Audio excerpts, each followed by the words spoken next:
அஸ்ஸலாமு அலைக்கும். முகமது நபி ஸல்லல்லாஹு அலைஹி வஸல்லம் அவர்களின் வாழ்க்கை வரலாறு பார்த்து கொண்டிருக்கிறோம்.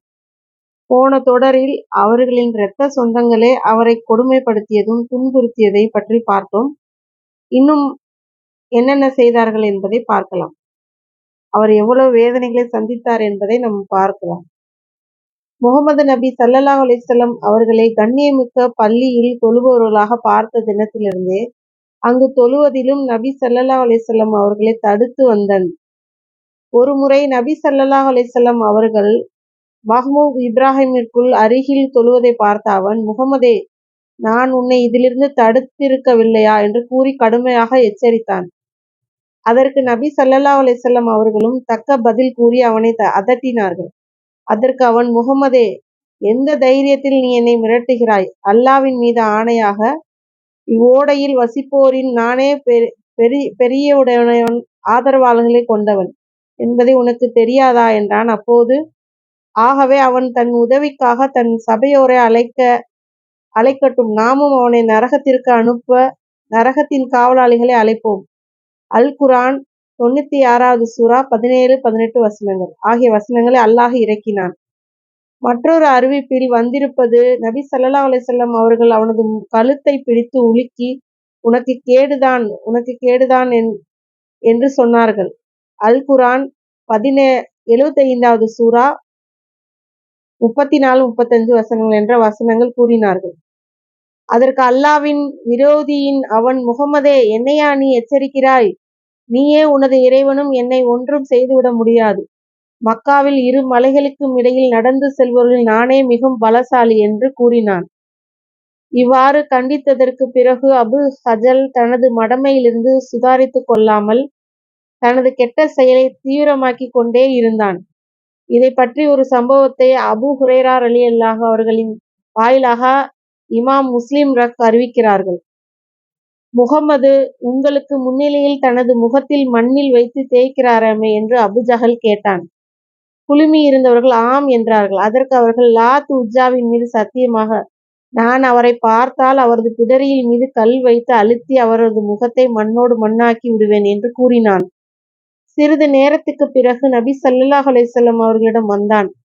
நபி ஸல்லல்லாஹு அலைஹி வஸல்லம் அவர்கள் தொழுது கொண்டிருந்தார்கள். அவன் நபி ஸல்லல்லாஹு அலைஹி வஸல்லம் அவர்களின் பிடரியை மிதிக்க முயன்ற போதெல்லாம் பின்னோக்கி விழுந்து தன் கைகளால் சமாளித்து தன்னை காப்பாற்றிக் கொண்டான்.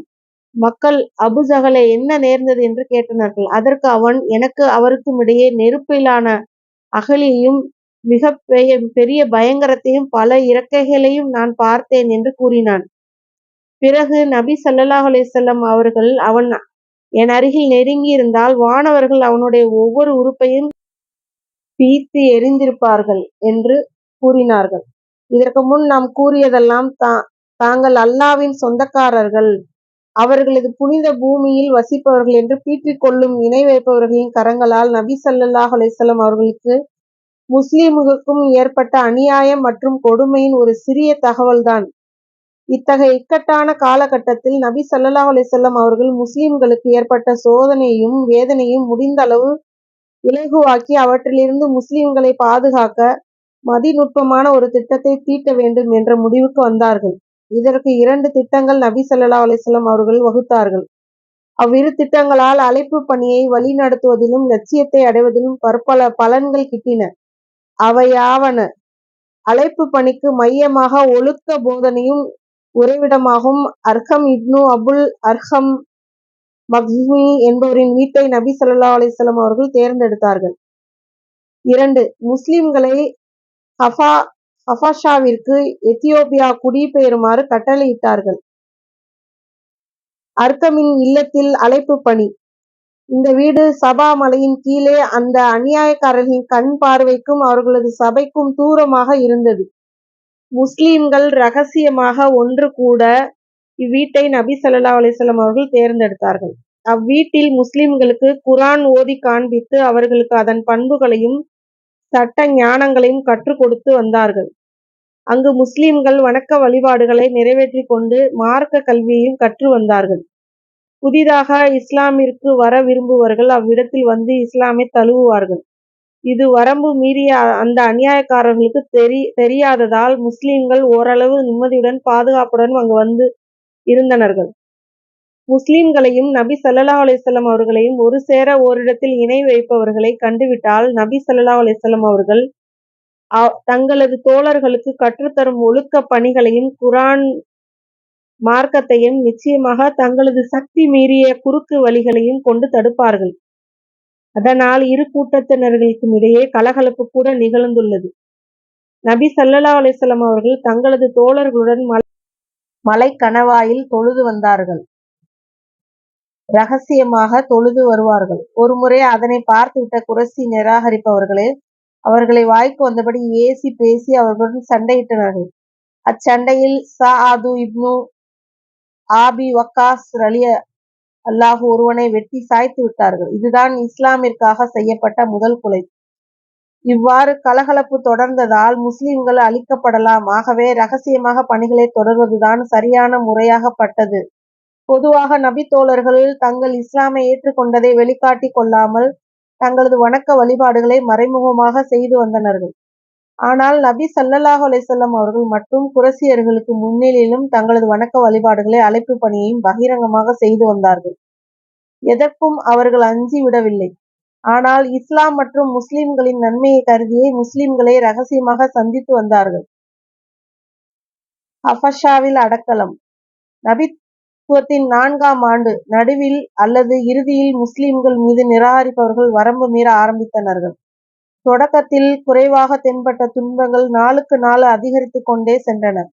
5ஆம் ஆண்டின் நடுவில் சோதனைகள் மலையாக உருவெடுக்க அதிலிருந்து விடுதலை பெற வழி என்ன என்று சிந்திக்கத் தொடங்கினார்கள். இந்த சூழலில்தான் அல்லாஹ்வுடைய பூமி நெருக்கடியானதல்ல, எனவே இடம்பெயரும் ஹிஜ்ராவின் வழியை தேர்ந்தெடுத்தார்கள் என்று சுட்டிக்காட்டப்பட்டது. அத்தியாயம் ஜுமாவில் உள்ள 10வது வசனம் இறங்கியது. இம்மையில் நன்மை செய்தவர்களும் மறுமையில் நன்மைதான் கிடைக்கும். அல்லாஹ்வுடைய பூமி மிக மிக விசாலமானது. நிச்சயமாக பொறுமையாளர்களுக்கு அவர்களுடைய கூலி கணக்கிலடங்கா அதிகமாக கொடுக்கப்படும். அல் குர்ஆன் 39வது சூரா 10வது வசனம். ஹபஷாவின் மன்னராக இருந்த அஸ்மஹா நஜ்ஜாஜி நீதமானவர். அவர் யாருக்கும் அநியாயம் இழைக்க மாட்டார் என்பதை நபி ஸல்லல்லாஹு அலைஹி வஸல்லம் அவர்கள் தெரிந்து வைத்திருந்தார்கள். எனவே உயிரையும் மார்க்கத்தையும் பாதுகாத்துக் கொள்ள கஸபாவிற்கு ஹிஜ்ரா செய்யுமாறு முஸ்லிம்களை நபி ஸல்லல்லாஹு அலைஹி வஸல்லம் அவர்கள் பணித்தார்கள். நபி ஸல்லல்லாஹு அலைஹி வஸல்லம் அவர்களின் கட்டளைப்படி நபி தோழர்களின் ஒரு குழுவினர் முதலாவதாக நாடு துறந்து செல்ல இருந்தார்கள். இதனை குறைஷிகள் தெரிந்து கொள்ளக்கூடாது என்பதற்காக நடு இரவின் நடுநீசியில் புறப்பட்டு ஷுஐபா துறைமுகத்தை அடைந்தனர்கள். வியாபார கப்பல்கள் 2 அங்கு முகாமிட்டிருந்தன. எப்படியோ மோப்பம் பிடித்த குறைஷியர்கள் இவர்களை தேடி அந்த துறைமுகத்துக்கு வந்துவிட்டார்கள். அதற்குள் முஸ்லிம்கள் வியாபார கப்பலில் ஏறி ஹபஷாவுக்கு புறப்பட்டு விட்டார்கள். இதனால் குறைஷிகள் ஏமாற்றத்துடன் திரும்பினர்கள். நாடு துறந்து சென்ற குழுவின் 12 ஆண்களும் 4 பெண்களும் இருந்தனர்கள்.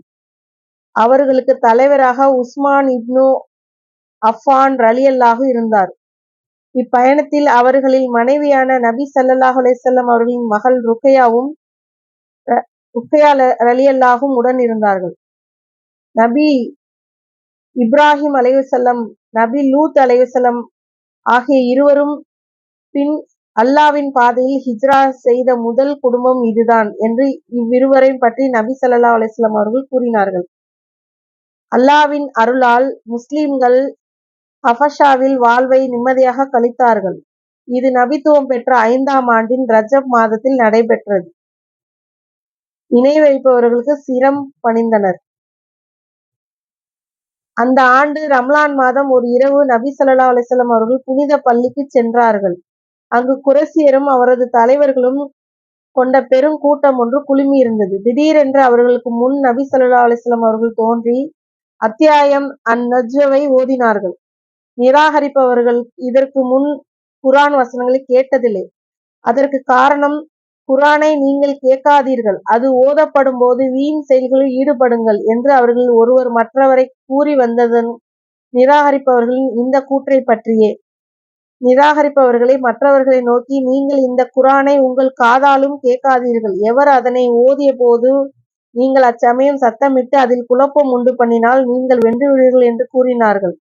அல் குரான் 41வது சூரா 26வது வசனம். இந்த வசனத்தில் அல்லாஹ் குறிப்பிடுகிறான், நபி ஸல்லல்லாஹு அலைஹி வஸல்லம் அவர்கள் இந்த அத்தியாயத்தை திடீரென ஓத இனிமையான இறைவசனங்களை அவர்களது காதுகளை வருடின. இதுவரை கேட்டவற்றில் இத்தனை மதுரமான செவிக்கு இன்பத்தை தரும் சொற்களை அவர்கள் இதற்கு முன் கேட்டதில்லை. அல்லாஹ்வின் அந்த வசனங்கள் அவர்களை மிகவும் கவர்ந்தன. அவர்களது உணர்வுகளை அவ்வசனங்கள் முழுமையாக ஆட்கொண்டன. நபி ஸல்லல்லாஹு அலைஹி வஸல்லம் அவர்கள் ஓதுவதை மெய்மறந்து கேட்டார்கள். நஜ்ம் அத்தியாயத்தின் இறுதி வசனங்கள் கேட்போரின் உள்ளங்களை கிடுகிடுக்கச் செய்யும் கோடை இடியாக விளங்குகிறது. இறுதியில் அல்லாஹ்வுக்கு தலை சாயுங்கள், அவனை வணங்குங்கள் என்ற வசனத்தை நபி ஸல்லல்லாஹு அலைஹி வஸல்லம் அவர்கள் ஓதவும் சிரம் பணிந்தார்கள். ஆரம்பம் முதல் இறுதி வரை கேட்டுக்கொண்டிருந்த அனைவரும் இறை வசனங்களால் கவரப்பட்டு தங்களது கட்டுப்படுத்த முடியாமல் தான் என்ன செய்கிறோம் என்பதை உணராமல் நபி ஸல்லல்லாஹு அலைஹி வஸல்லம் அவர்களுடன் சேர்ந்து சுஜூதில் வீழ்ந்தார்கள். யதார்த்தத்தில் சத்தியத்தின் ஈர்ப்பு பெருமை கொண்ட அவர்களின் உள்ளங்களில் உள்ள பிடிவாதத்தை தவிடுபொடியாக்கியது. எனவேதான் தங்களை கட்டுப்படுத்த இயலாமல் அவர்கள் நபி ஸல்லல்லாஹு அலைஹி வஸல்லம் அவர்களுடன் சுஜூதில் வீழ்ந்தார்கள். அல்லாஹ்வுடைய வசனத்தின் மகிமை அவர்களது கடிவாளத்தை திருப்பி விட்டதை உணர்ந்த அவர்கள் மிகவும் கைசேதமடைந்தார்கள். இவ்வுணர்வை அளிப்பதற்கு உண்டான முழு முயற்சியையும் செய்தனர்கள். இச்சம்பவத்தின் கலந்து கொள்ளாத இணை வைப்பவர்கள் நாலாபுறங்களில் இருந்தும் அச்செயலை கண்டித்ததுடன் பழித்து பேசினார்கள். இதனால் சிரம் பணிந்த இணை வைப்பவர்கள் தங்களின் இச்செயலை நியாயப்படுத்துவதற்காக நபி ஸல்லல்லாஹு அலைஹி வஸல்லம் அவர்கள் மீது ஒரு கதையை கட்டிவிட்டனர்கள். அதாவது, நபி ஸல்லல்லாஹு அலைஹி வஸல்லம் அவர்கள் தமது சிலைகளை கண்ணியப்படுத்தும் விதமாக நாம் எப்போதும் கூறி வரும் தில்ஹல், கரானி குலா, இன்னா, சஃபாத்தா, சுன்னா, லாதுஜா என்பதை ஓதினார்கள். அதனால்தான் நாங்கள் சுஜூது செய்தோம் என்று கதை கட்டினார்கள். அதன் பொருளாவது, இவைகளெல்லாம் எங்களின் உயர்ந்த சிலைகள், அவர்களின் சிபாரிசு நிச்சயமாக ஆதரவு வைக்கப்படும். பொய் சொல்வதை தொழிலாக சூழ்ச்சி செய்வதை வழக்கமாக கொண்ட அக்கூட்டம் இவ்வாறு செய்தது ஒரு ஆச்சரியமான விஷயமல்ல. இணை வைப்பவர்கள் சுஜூது செய்த விஷயம் அஃபாசாவில் இருந்த முஸ்லிம்களுக்கு குறைஷிகள் முஸ்லிம்களாகி விட்டனர்கள் என்ற உண்மையான புறம்பான தகவல் சென்றடைந்தது. இதனால் அதே ஆண்டு ஷவ்வால் மாதத்தில் அந்த முஸ்லிம்கள் மக்காவிற்கு திரும்பினர்கள். மக்காவிற்கு சற்று முன்னதாகவே உண்மை நிலவரம் முஸ்லிம்களுக்கு தெரிய வந்தவுடன் சிலர் அஃபாசாவிற்கே திரும்பிவிட்டனர்கள். சிலர் எவரும் தெரியாமல் மக்காவிற்குள் சென்று விட்டனர்கள். மற்றும் சிலர் குறைஷிகளில் சிலர் பாதுகாப்பில் மக்காவிற்குள் நுழைந்தனர்கள். மெல்ல மெல்ல குறைஷிகள் இவர்களையும் மற்ற முஸ்லிம்களையும் கடுமையாக வேதனை செய்தனர்கள். அவர்களது நெருங்கிய உறவினர்களும் கூட அவர்களுக்கு கொடுமை செய்தனர்கள். இந்த நிலையில் மறுமுறையும் அஃபாசாவிற்கு ஹிஜ்ரா செல்லுங்கள் என தங்களது தோழர்களுக்கு ஆலோசனை கூற வேண்டிய கட்டாயம் நபி ஸல்லல்லாஹு அலைஹி வஸல்லம் அவர்களுக்கு ஏற்பட்டது. முஸ்லிம்கள் பெருமளவில் அஃபாசாவிற்கு ஹிஜ்ரா செல்ல ஆயத்தமானார்கள். ஆனால் இந்த இரண்டாவது ஹிஜ்ரா முந்திய ஹிஜ்ராவை விட மிக சிரமமாகவே இருந்தது. முஸ்லிம்களில் இப்பயணத்தை குறைஷிகள் அறிந்து கொண்டதால் அத்திட்டத்தை அழிக்க வேண்டும் என்பதற்காக தீவிரமான முயற்சியில் இறங்கினார்கள். ஆனால் அல்லாஹ்வின் அருளால் பயணம் அவர்களுக்கு சாதமாக நிராகரிப்பவர்கள் தங்களது திட்டத்தை செயல்படுத்துவதற்கு முன்னதாகவே பயணத்தை துரிதப்படுத்தி அஸஃபா மன்னர் நஜ்ஜாஷியை அடைந்தனர்கள். இம்முறை 83 ஆண்களும் 18 அல்லது 19 பெண்களும் அஸஃபா சென்றார்கள். சிலர் அம்மார் ரலியல்லாஹு இப்பயணத்தில் செல்லவில்லை, எனவே ஆண்களில் 82 நபர்கள்தான் என்று கூறினார்கள். குறைஷியர்களின் சூழ்ச்சி. முஸ்லிம்கள் தங்களது உயிருக்கும் மார்க்கத்திற்கும் பாதுகாப்புள்ள இடமான அஃபாசாவில் நிம்மதியாக வசிப்பது இணை வைப்பவர்களுக்கு பிடிக்கவில்லை.